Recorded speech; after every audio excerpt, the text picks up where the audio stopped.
Welcome to Study Buddy, meditation philosophy for the heart of your practice. This is a live online discussion of ancient yogic texts amongst meditation practitioners in the Shambhavananda yoga tradition. My name is Acharya Satyam, a resident teacher at Konalani Yoga Ashram in Hawaii, and I welcome you with love and respect. All right, so we can start with just a little bit of Sanskrit here.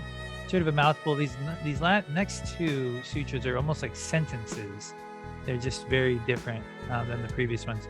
Chitta, Stiti, Vacha, Rira, Karana, Vayasu. You can just try it. You get better each time.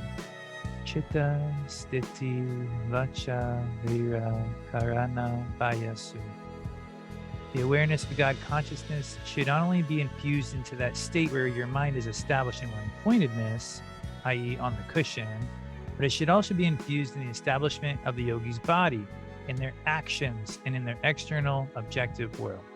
Bringing your practice into your life, to put it simply. And so we had I think a pretty cool segue or path into this, because just bringing the practice into your life, absolutely always going to be there. But we sort of got some insight from Kashmir Shaivism, the introduction, if you looked at the Pocket Sutra, and also from Babaji's words that were basically telling us that we might depend, I'll just paraphrase here for Babaji's quote, we might depend on our senses to exist in reality, but that there's a place those senses are coming from that we can actually infuse ourselves into just as easily as we do our senses. And so anybody, Usha, you look like you're right up near the screen. Can you just read this quote from Babaji to kick us off? And then we'll let that take us into the focal point. Okay. We depend heavily on our five senses to survive in this existence. Our orientation always begins with the senses, but there's a place inside of us where these senses are activated and where the energy behind them exists. When we function from that place, which is quite different from the place from which we normally experience the world, we start to see harmony and symmetry in life. We begin to understand what energy is all about. I think people who can focus their attention on what they are doing are able to accomplish great things. I think people who can focus internally are able to do even greater things. Sri Shambhavananda. Thanks, Usha. So, just one way of incorporating this was just this question, this focal point for the week. How do you actually do this? And there's so many ways we can try it. But how do you accomplish this? Zooming out to find the space behind the words that you're saying, behind the thought, behind the actions, the space behind your experience. And how does that actually help you navigate your life? Because as we saw from Intro to Kashmir Shaivism, they had a really cool example that basically likened this to when you lose one of your senses, that energy goes, we all know this one, goes into the other senses, right? It's like we've all heard that, and it's fascinating. That's because your energy isn't locked into the sense of hearing or sense of sight. Your energy is coming from some other place, a bigger place, and it can funnel down into these avenues, or if one gets closed off, it can redirect and go out to this other avenue even more profusely. And so that was an example of why doing this zooming out helps us, as Babaji says, see what's possible. See what's possible. Because when we have our energy in that slightly detached space, it can flow down the avenue that's most needed in any situation. So, sit with that for a moment. Glance at your Pocket Sutra. If you have any notes from the week, this is sort of the time we have to just sort of be with that and see if anyone had any questions or any comments on that work. All right, Bob, thanks. All right. Well, I'm thinking about two different things. One is the sight behind sight. For example, you know, you see things through the senses of sight, but also you can see things sometimes very clearly uh, just with your mind. You know, if you're pondering a problem or something like that, and a sense or an inner flash will appear to you um, that helps you solve a problem. I think everybody has that once in a while. Um,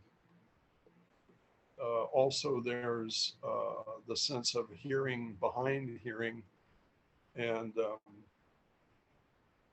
for me, I often mentioned how listening to the Om sound for me will allow me to step back from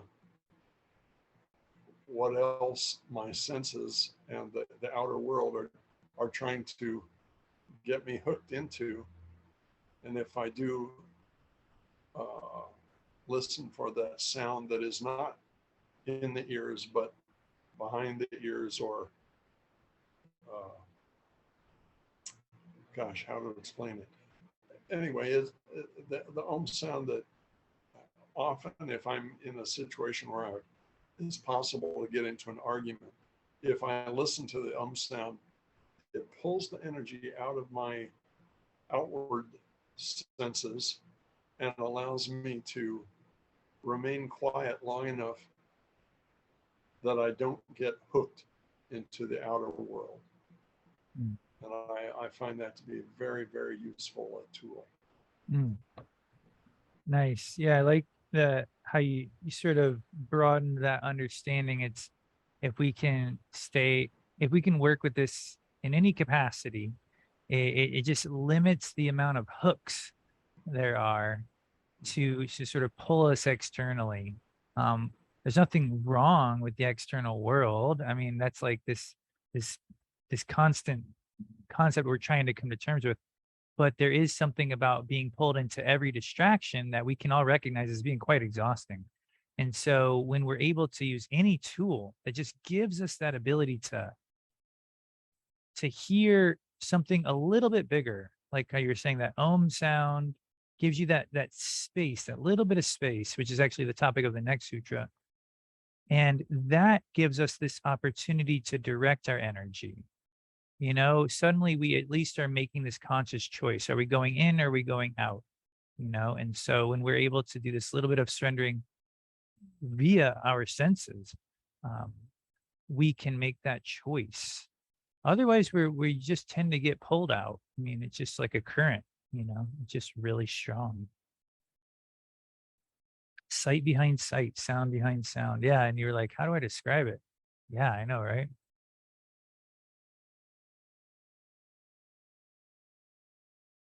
You know, sight behind sight from a scientific perspective, you know, we know that for example, the parasympathetic nervous system is stimulated, which actually means we feel calm. So the word stimulate is funny there.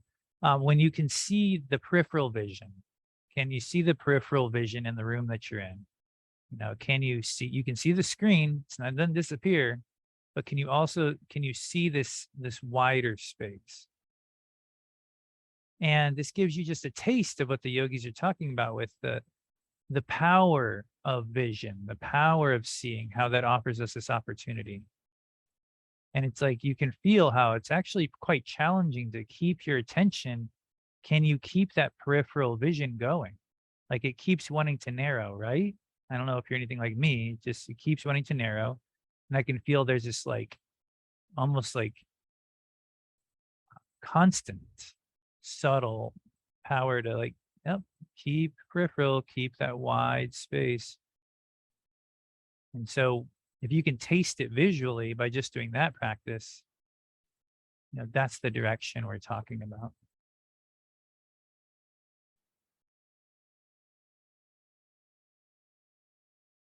Radharani. Hey, so what you're saying is interesting because I was thinking about the senses a lot. And sometimes it's like, well, you get drawn out with the senses. But sometimes the senses, this is kind of like a question, is this what we're talking about? And it's a little bit of like, this is where I was going this last week, is like, sometimes the senses, if I can focus on them in the right way, as you were saying, that peripheral vision, it takes me out of my mind and they bring me to the present more. So I was going on a really long hike last weekend, and it's really easy to just get lost in your head when you're hiking, because you're just, yeah, it's beautiful and everything, but just walking in a path and it's just so long. It was a really long hike. It was like a 5-hour hike. And it's like, I was like, what if I, how can I stay present and not in my head? You know, it's like, and then I started like listening. We were walking by the creek, right? And just that peripheral vision that you're talking about, but in hearing, just hearing, or just trying to see without just focusing on one thing, it helped me get out of my head. So I wonder, is that what they're talking about when they're talking about kind of like trying to hook into the power behind the senses? Because it felt like it really drew me out of my head and Mm-hmm. drew me present more, which was interesting. So I was like, is this what they're talking about here? You know, behind the senses being there being a power. Absolutely. Yeah, thank you. That's a great example, a real life example, I mean, Bob's is real life example too. That was just a really sort of like simple everyday, like the sound of the river, these sounds that are steady, the sound of like here we have the Bodhi tree. It's like constantly flapping in the wind. And like if you can just hold your awareness on the sounds of the present, yeah, absolutely. That's like similar to the Om sound, but possibly a stepping stone. I honestly can't just tap into the Om sound anytime all day. I know some people have that gift and that's their connection. I mean, it's there, there's no doubt. Sometimes much easier than others, but there's a sound of the present that's definitely occurring all around us. It was one of my favorite meditations. And so you found an opening right there. And what I love, and then I saw Dandy's hands went up, so and feel free to chime in, anybody else. What I really love is that you worked your way to that answer from a feeling of limitation, and that's what it's all about. Like we're given these like paths in philosophy, and it's like sometimes just like there isn't the inspiration. Yeah, you're like, okay, that sounds interesting, but like when you're in your life, there's inspiration because you're like, I don't want to just be locked in my thoughts for the next 5 hours. And so you're like, I got to find a solution. And it's like, you found it just based on like, how do I find the present? And your senses even helped lead you in that direction. So Dandy, I think wanted to chime in. Let me just mute here. 1 second. And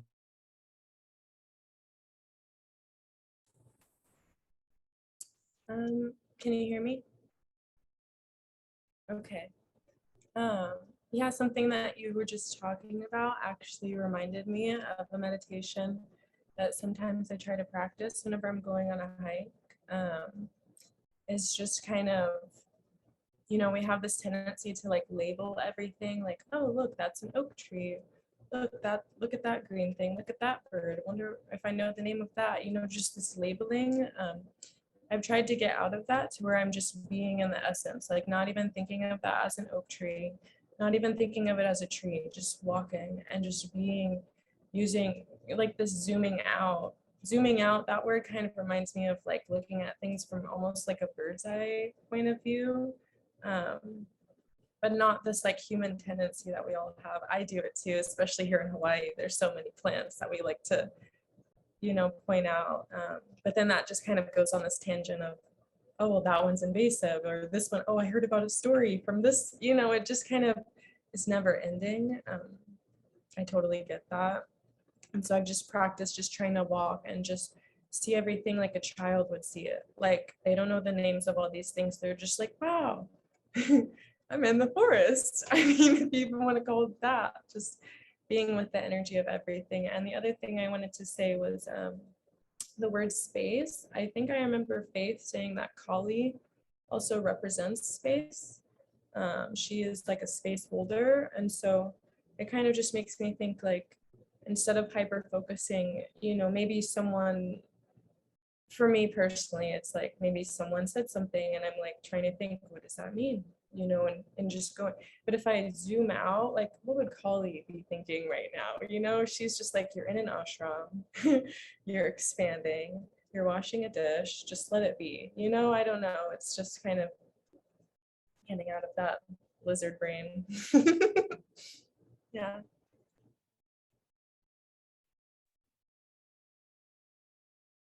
Excellent. Thanks, Andy.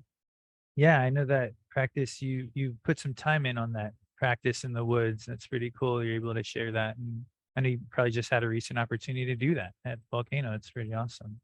Yeah, it's a great witness practice, you know, to just see everything fresh. And then yeah, the idea of space actually is the topic of the next sutra, and they do tie together about if you can find that space and you can sort of hold that space of awareness, as Babaji was saying in this quote, you know, you sort of see what's possible. You're able to detach from the limited, you know, previous ways that we've handled similar situations. You're able to see new possibilities. And it's funny you said the reptilian brain. You know, it's true. It's like the one that's just trying to figure this situation out. You know, instead getting to that slightly, you know, more expansive awareness that you can even say like stands a little higher on the ground. You know, that has a little bit more horizon line to choose from. One more minute. Anyone else want to chime in on this Sutra Yogita? Unmute. Okay, I got Great. it. Okay. Well, as most of you know, I just got over a 10-day COVID thing, and I wanted to talk about my sense of my sight. My eyes got so bad burning, I just had to close them and go inside. And now I'm getting, my eyes are okay, and I'm seeing things that I never saw before. It's like everything is so much more vivid. I was out in the garden today and I saw trees and stuff, and I was cleaning my apartment and I saw stuff that I don't know, it's become more keen or something. I don't know. It's just the Wow. observation that I was Absolutely. making. Everything just it's like Baba said, if you haven't tasted something for a while and then you taste it, everything's just so much more vivid. Thanks, Yogita. It's such a cool silver lining to your experience, and it really does just tie right in.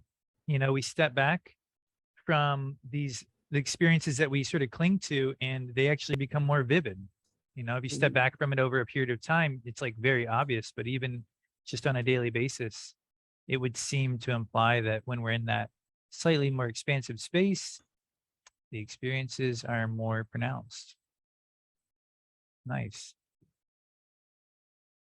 Cool. So we'll transition to doing a little bit of tension release to make some room, make some space for our next sutra. So feel free to adjust your seat. For those of you who are familiar with the practice, you know, dive right in. Otherwise, I'll give some instruction. Fingertips just barely touching the floor, floating off the floor a little bit, out to the side, shoulders relaxed. There is a pretty sizable pranayama aspect to this experience, almost similar to the square breath, in that we're going to inhale for 5 to 7 or even 10 seconds, picturing this vivid, perfect prana flowing into the heart. And then attempting to hold the breath there in the heart for that same length of time. You don't want to feel any stress, of course, but that holding of the breath, that samana vayu, that digesting aspect allows that prana to do its work, so that when you exhale, you can really release it from the heart, down the shoulders and out the arms as a smoky or ashy substance.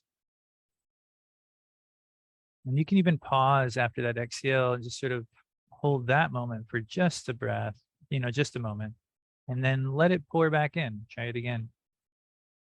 You never want to feel any stress in your breathing, but it's good to just experiment with really paying attention to the quality of your inhale, to the quality of the space that you hold in between the breaths as the heart expands and the prana can really move through you, collecting all that debris. And the quality of your exhale, feeling that full, complete exhale, which is so commonly overlooked, science has shown and the yogis have known. And then that pause after the exhale. And just do one or maybe two more on your own.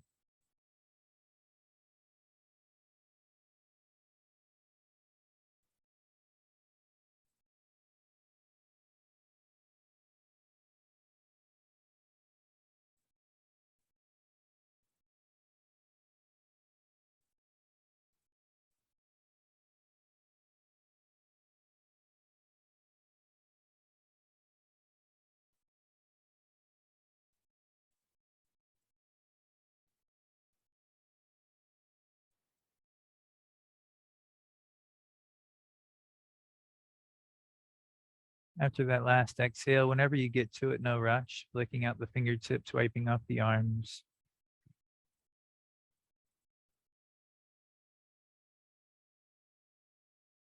And we'll dive into our next sutra. Abhi Lasad Bahir Gati Samba Yasya. Abhi Lasad Bahir Gati Samba Yasya. Try it on your own once.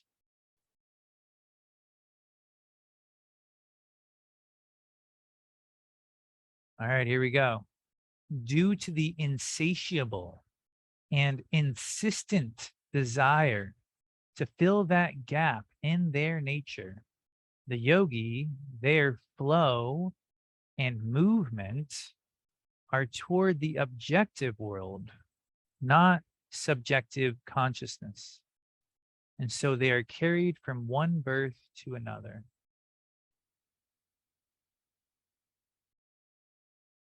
Insatiable and insistent desire to fill that gap.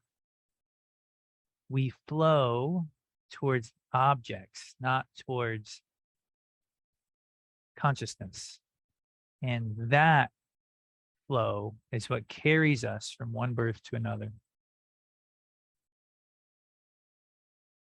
So in this sutra, we'll see the sort of timeless teaching that crosses so many practices and religions, that there's this little hole, there's a gap, it's called in the sutra. There's some kind of a feeling of incompleteness that does reside within us. And it's impossible to fill. As the sutra says, this gap is insatiable, okay, unquenchable, and it's insistent, meaning it's always tapping on your shoulder. There's no taste, face, or place that can fill it. And in fact, the harder we try to fill this gap with object awareness, with objects of our life, the more exhausted we get.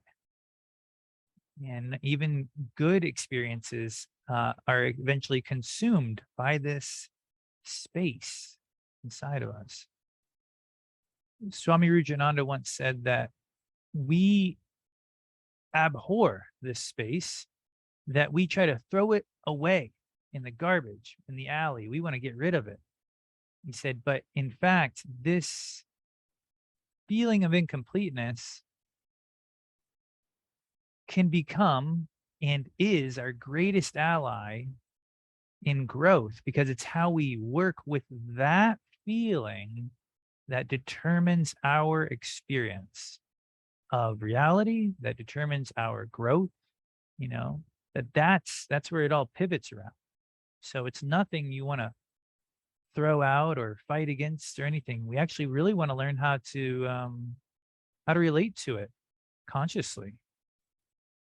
And so that's where we'll jump in to the sutra. So got a few different excerpts from the sutra to read aloud. Geeta, great to see you. I'm looking forward to the upcoming training with you. So excited. If you want to read this first excerpt.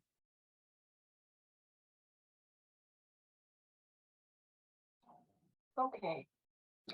This yogi feels there is a gap in their nature of being. Because of this feeling of incompletion, a desire arises within them to fill their nature of being. And so to accomplish the fulfillment of their desire, they direct their attention toward the objective world and not subjective consciousness. And so, just like a beast, they are carried from one birth to another, from one death to another. Thanks, Geeta. Mhm.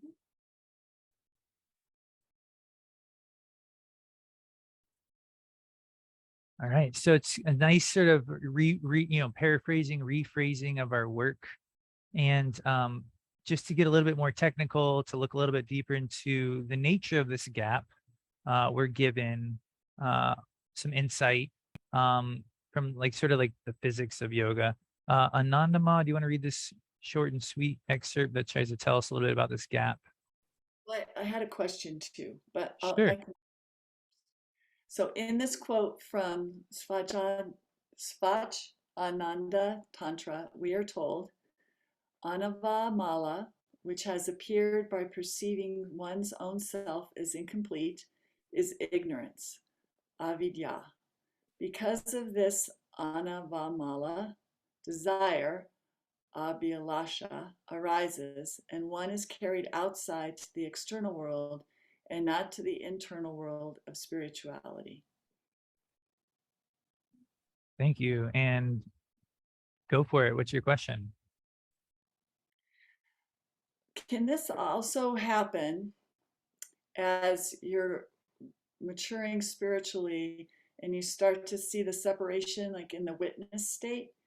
And then it feels, sometimes I've been feeling sort of a little, trying to find the words, like empty, like, oh, that's not who I am, but then who am I? And I'm feeling like I want to fill it with this external, and I've been doing just more mantra to go in. So I hope that makes sense. Is it possible that, is that what's, can that happen also as you're growing and you're starting to be more in that witness state, and it's uncomfortable state, maybe it's not known, so it's like, oh, I need to fill it. Like if you clean out a room, you want to fill the room because you're not used to having an empty space. I believe, I personally think, yes, I don't think that the sutras are describing, I think that the sutras are describing a facet of our reality that is impelling us to act outwardly, or it can compel us to act inwardly. Like this gap is there. It's not like it's like Shiva and has this cloak where it's like, it's just absolutely essential that when Shiva manifests as reality, that we cannot perceive Shiva in the physical reality, that there's this like little bit of a separation there. And I feel like as you're before you start practicing, you're feeling this gap and you're just jumping from it and hoping you sort of land in a positive spot, or you're exhausting yourself by filling it. But as you become, and this is just speaking from my experience, as you become more aware of it, it's not like you're like, oh, there never was a gap.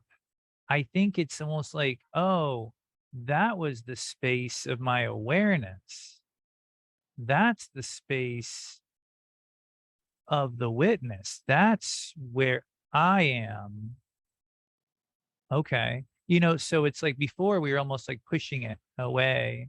And now you're sort of, I would assume that our practice is bringing us closer and closer to that space.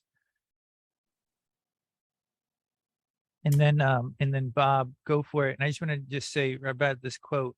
So Anava Mala is basically this concept that that in all of manifestation, there exists this gap, this feeling of incompleteness that can only be sort of quote unquote filled through practice or through awareness. That there's no physical way to fill this gap, and that it's a necessity of reality. It's not like something got missed. It's actually just like it's built in to the fabric. So go for it, Bob. Yeah, I was just thinking about Rudy talking about the wish to grow and how it comes upon one as one gets to the place where one begins to distrust the outer world. At least from in my own experience as a young man, it was like I got to the place where I did not trust the outside world or the shiny things to do it for me anymore. And so this void appears, and the void kind of becomes the wish to grow. And then if you're lucky, you meet someone who triggers in you the ability to see it as the wish to grow. And I think that's another way of looking at this. Thanks, Bob. That's really powerful perspective. I saw a couple of hands. I'm gonna respond to that real quick, and then Gita, you're right up. Yeah, I think it's really, that's such a powerful moment for everybody to just sort of breathe into, because there was a time before you found your practice when you were really like, you simultaneously could feel this gap, but you filled it with this yearning to like find what you knew was there. And I can definitely recall, that experience. And it's not like it's a linear process, but I think that you really brought to light like a very sort of core experience of seeking, is that it does sort of come from that feeling of incompleteness. And so it's not a bad thing. It's actually the beginning of our practice. Gita.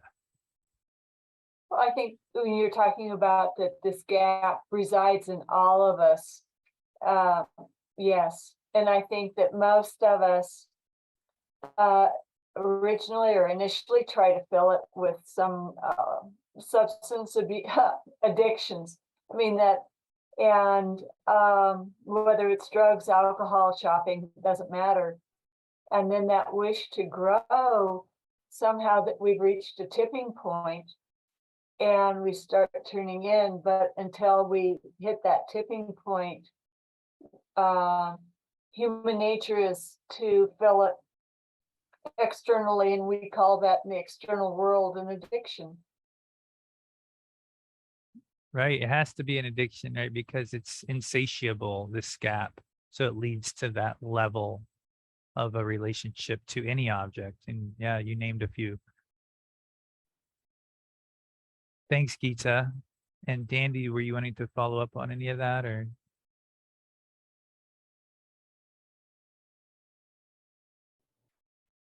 Something that I kind of picked up on from the last slide, it said something about birth.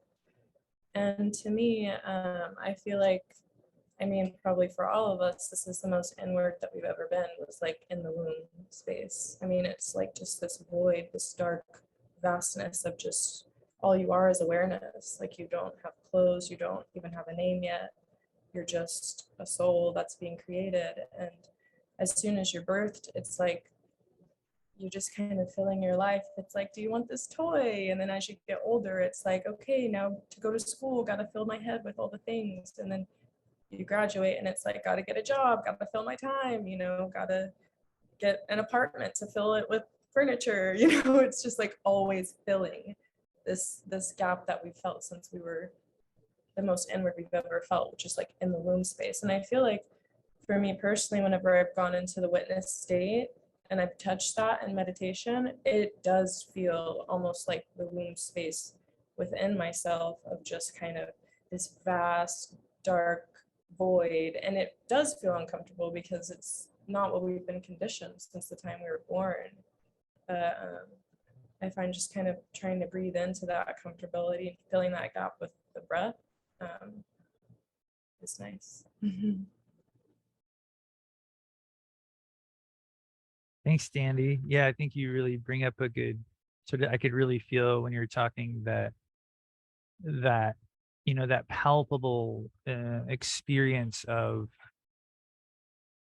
how you work with the discomfort, and how it's like something that we're not trained to work with, and that you really do have to find your own way through it.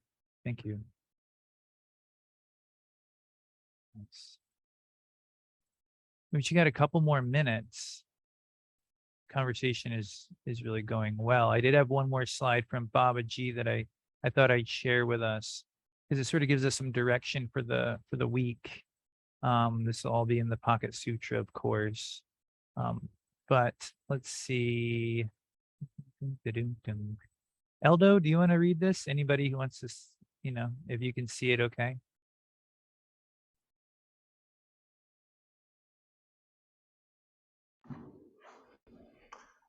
Okay. I'm very careful. I'm a master of energy conservation. I don't follow my mind and emotions because I understand that where your mind goes, there your energy goes. If you're looking at a person or thing and you're thinking about it, projecting your what ifs and how comes on it, that means you have opened a channel between you and that thing you're looking at, so your energy is flowing out. On the other hand, if you look at something and you find your center in yourself, and you're balanced and your awareness is internalized. It is like watching a movie and you see more truthfully what the manifestations mean. Thanks, Shatila.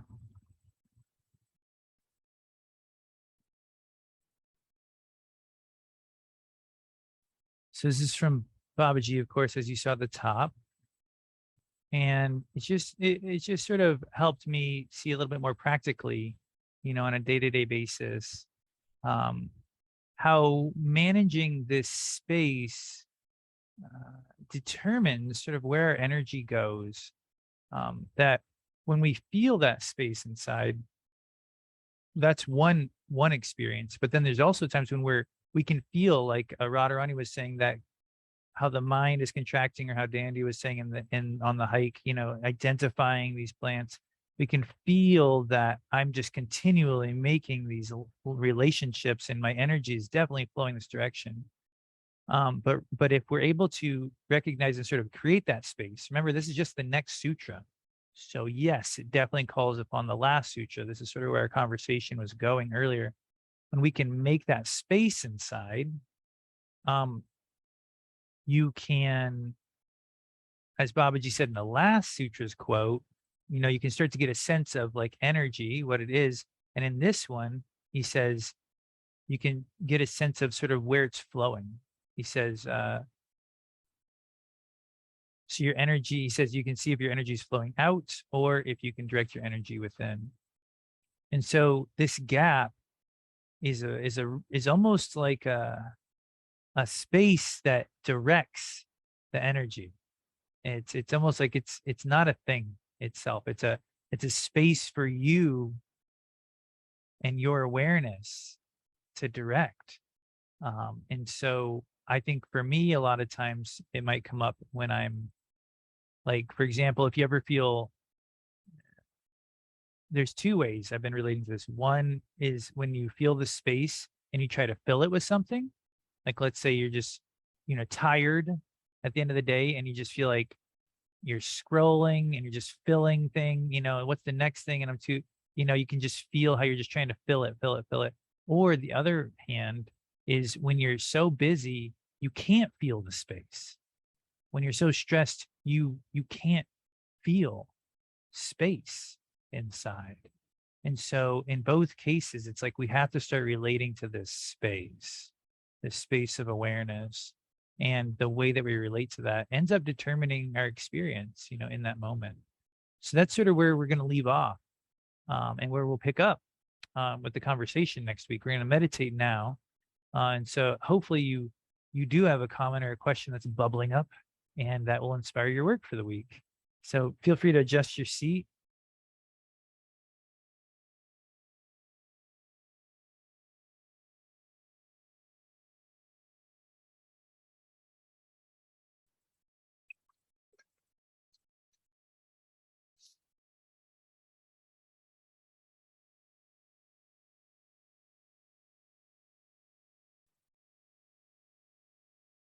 All right. And so starting with our physical seat, not to be overlooked. When Babaji talks about finding a balanced point to sit on, I believe he's intending for us to feel a spaciousness in our seat. So if your seat feels condensed, if it feels tight in any way, see if you can find a way to move out of that tightness.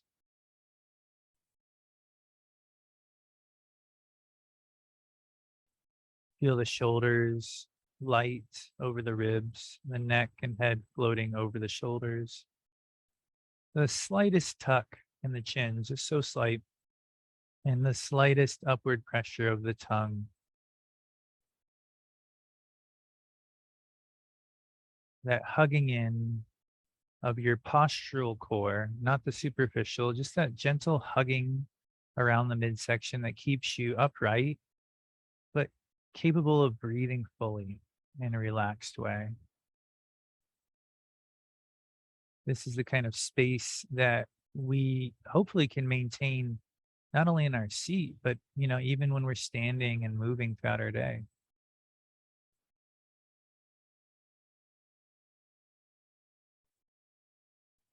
And this space that you create physically is what allows you to interact with the next layer of your being, the breath. Without that space, I don't know how you'd get there. So from this physical space,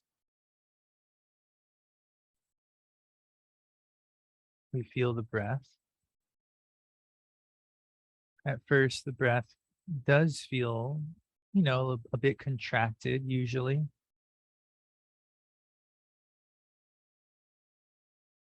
We tend to breathe into the top third of our lungs. And so even bringing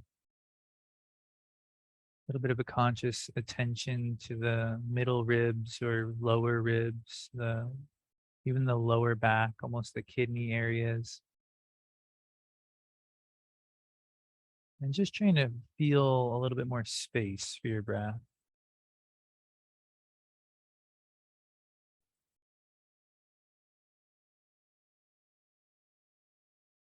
The lungs don't have muscles to themselves. They actually just follow the space around them.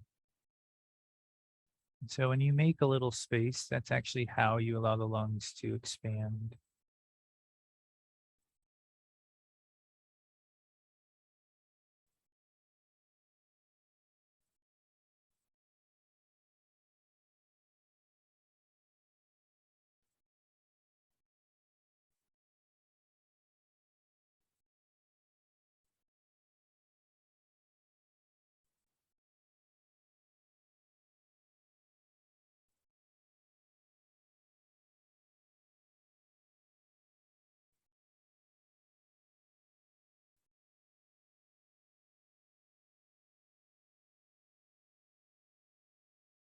And working with the actual flow of your breath.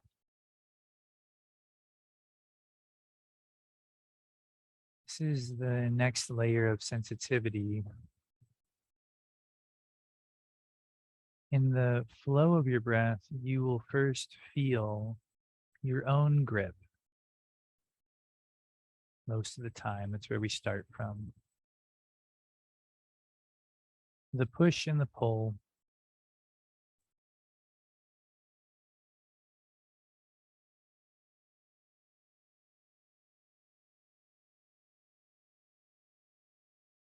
But try to feel a space that opens up, that the inhale sort of is drawn into, that pulls the breath from the nose down the throat to the heart or the navel.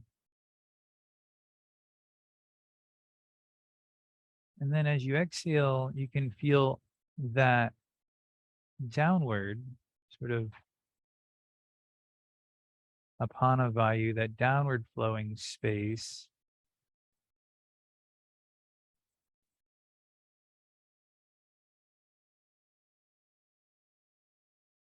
And these are almost like vacuous, where they draw your breath down into them, and it helps you detach a little from the effort of breathing. And allow that exhale to just draw you naturally down towards the navel.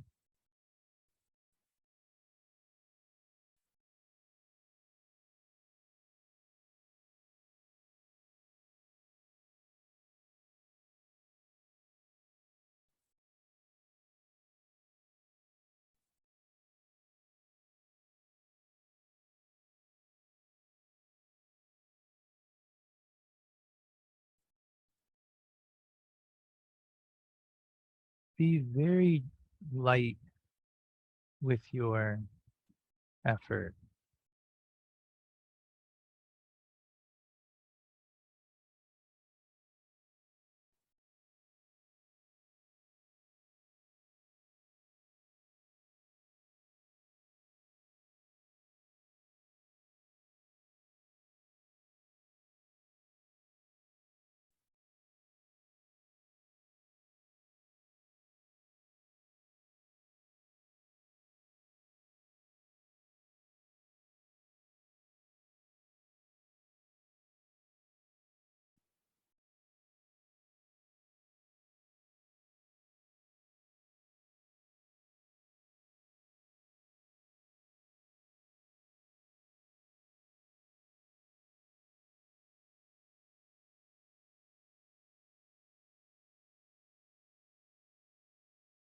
Feel your breath and your energy naturally draw in through the nose, the third eye, down towards the throat and the heart with that inhale.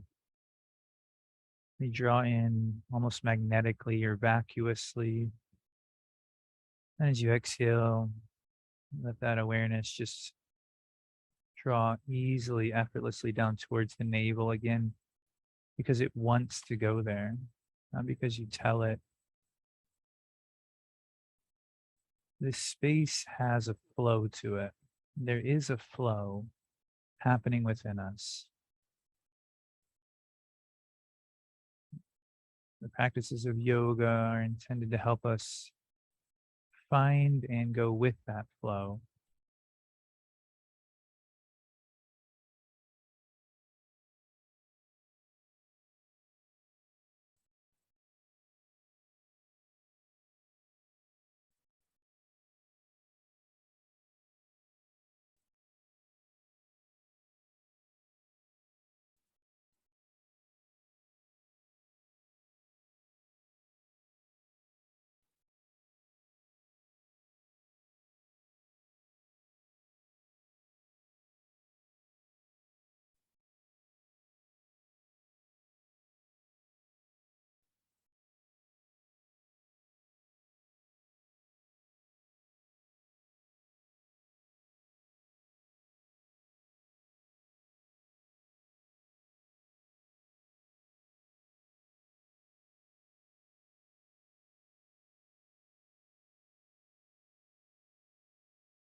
You can allow that inhale to draw all the way down to the navel.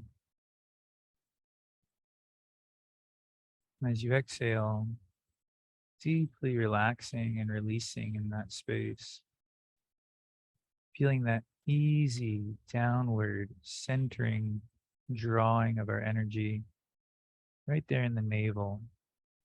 It doesn't go down below us. It sinks and gently expands in the navel.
Experience yourself interacting skillfully with this space.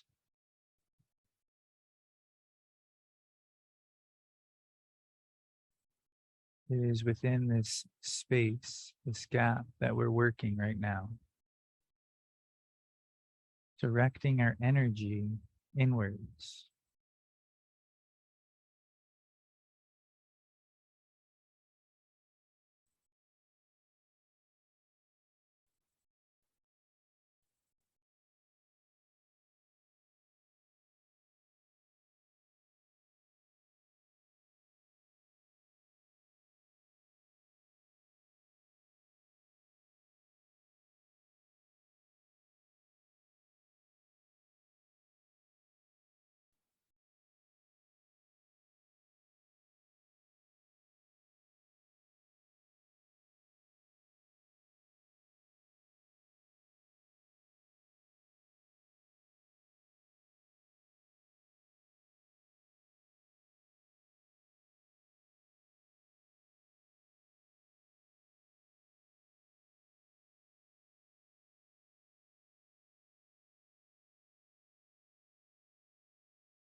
Feel yourself relating to this space from the inside out.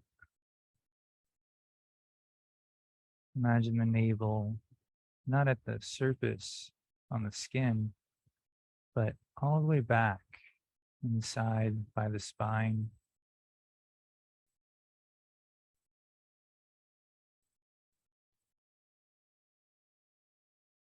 And allow your energy to be drawn here vacuously, magnetically, without push or pull.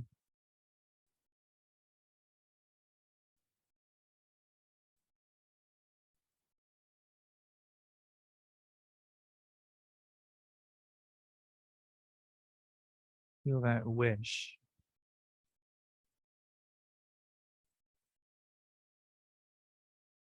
as the force that draws your awareness here, allows it to expand gently and effervescently with your exhale.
Imagine your breath as peripheral vision.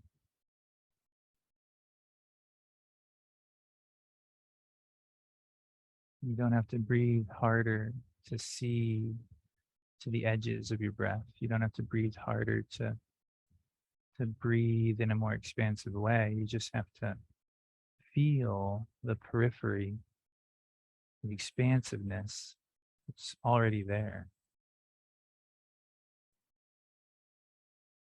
How can you feel that periphery of your breath?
Namaste, everyone.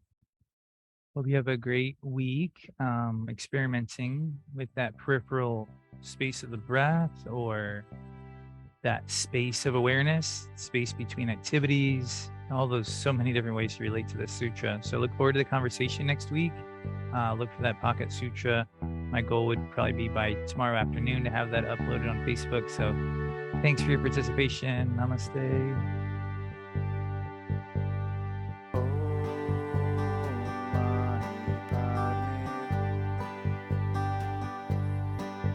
Thank you for listening and watching today. The merit of our practice today is dedicated to His Holiness Sri Shambhavananda.